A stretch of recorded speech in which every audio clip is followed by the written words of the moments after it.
दोस्तों, आज की कहानी है सासू माँ आपकी बेटी ने मेरे लिए डुप्लीकेट सामान लाया है। चलो दोस्तों, कहानी को शुरू करते हैं। यह लड़की मेरी कोई बात सुनती ही नहीं, अपने मन की होती जा रही है। क्या हुआ माँ, क्यों चिल्ला रही हो? अरे कल तुझे पेटीकोट लाने को कहा था, तू नहीं लाई।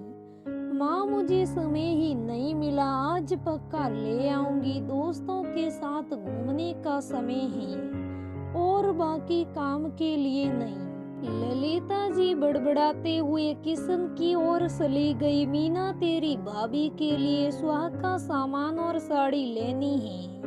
ठीक है माँ, मुझे सामान की लिस्ट दे दो, और हाँ, तुम्हारी पेटीकोट भी ले आऊंगी।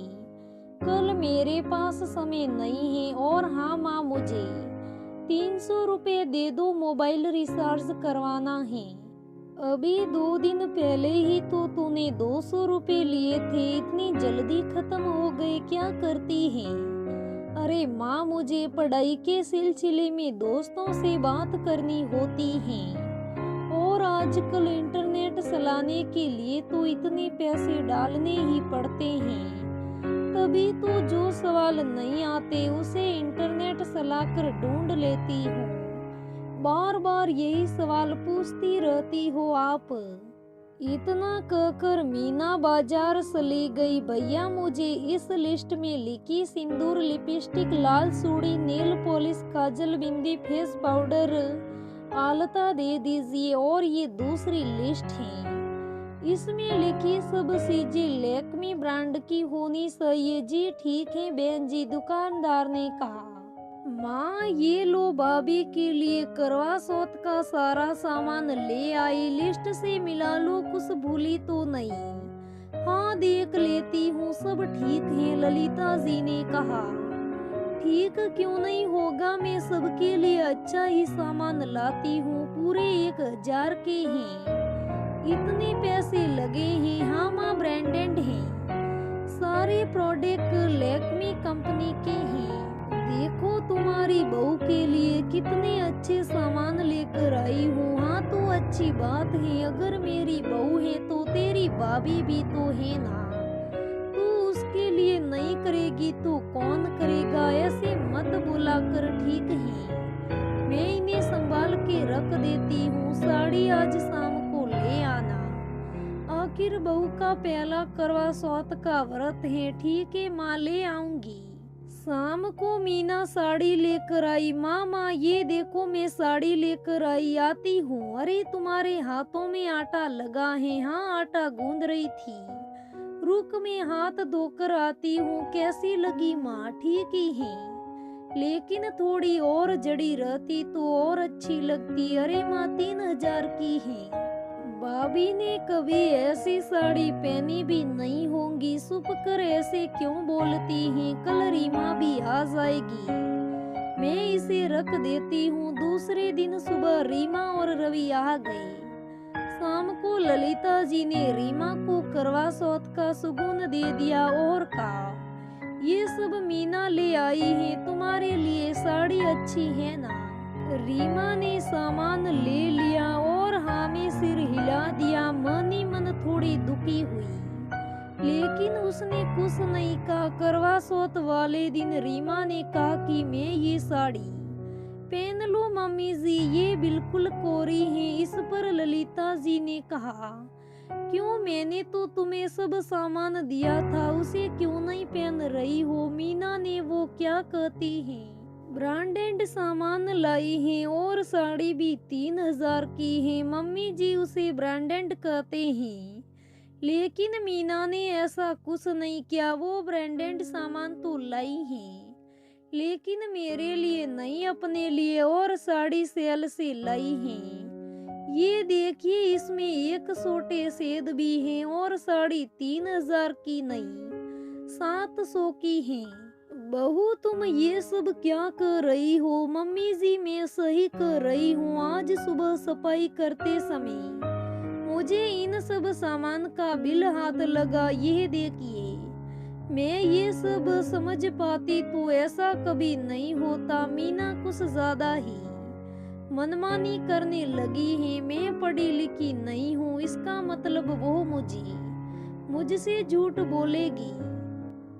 कॉलेज से आने दो, मैं इसकी खबर लेती हूँ, उसे पराए घर जाना ही ऐसे कैसे चलेगा। शाम को मीना कॉलेज से वापस आई तो ललिता जी ने उसे डांटते हुए कहा, मीना मैं पढ़ी लिखी नहीं हूँ, इसका मतलब तू मुझसे झूठ बोलेगी। अरे अरे क्या हुआ माँ, रीमा भी वहीं खड़ी थी। जब ललिता जी ने सारी बात बताई तो मीना झेप गई और कोई रास्ता ना दिखा तो ब्रह्मास्त्र का प्रयोग किया। रोते हुए कहने लगी, मैं सबके लिए इतना करती हूँ, उसके लिए तो कभी प्रशंसा नहीं करता। और रोती हुई मीना अपने कमरे में चली गई। मीना को रोता देख रीमा पिघल गई और बोली, जाने दीजिए ना मम्मी जी, चुप रहो बहू, तुम्हारे कारण ये सब हुआ। खामोखा बेचारे को रुला दिया, आखिर बच्ची है। लेकिन सुनिए तो मम्मी जी, रीमा समझ गई थी कि बेटी के प्यार के आगे मम्मी जी को सही और गलत नहीं समझ आ रहा है, इसलिए उसने कुछ नहीं कहा। रवि ने माँ को समझाया कि मीना हर बात में झूठ बोलने लगी है, अगर इसे अभी नहीं रोका गया तो बाद में ये किसी की नहीं सुनेगी। लेकिन ललिता जी ने यह कहकर रवि का मुंह बंद कर दिया कि अभी बच्ची है, धीरे धीरे समझ जाएगी। कुछ दिनों बाद मम्मी जी का फोन आया कि बेटा तुम लोग जल्दी आ जाओ, बहुत बड़ी समस्या आ गई है। रीमा और रवि के आते ही ललिता जी रोने लगी और कहने लगी कि इस लड़की ने मुंह दिखाने लायक नहीं छोड़ा हमें। एक लड़की से प्यार में पागल हो गई थी, माँ अपने हमसे इतनी बड़ी बात छुपाई,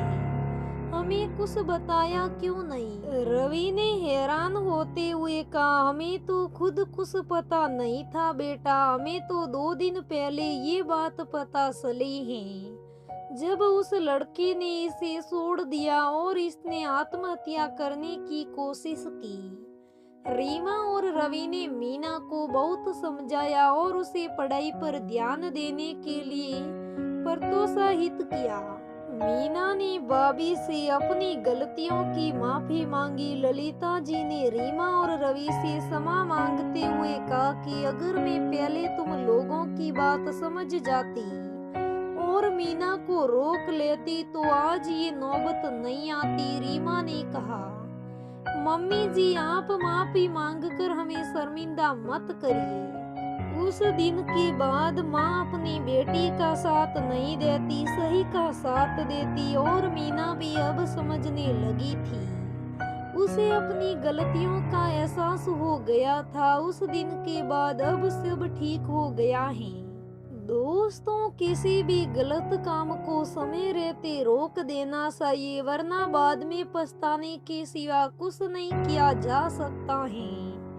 इसलिए दोस्तों, इस कहानी से यही सीख मिलती है कि हमें समय रहते किसी गलत काम करने वाले को रोक देना चाहिए ताकि उसे समय रहते समझ आ सके।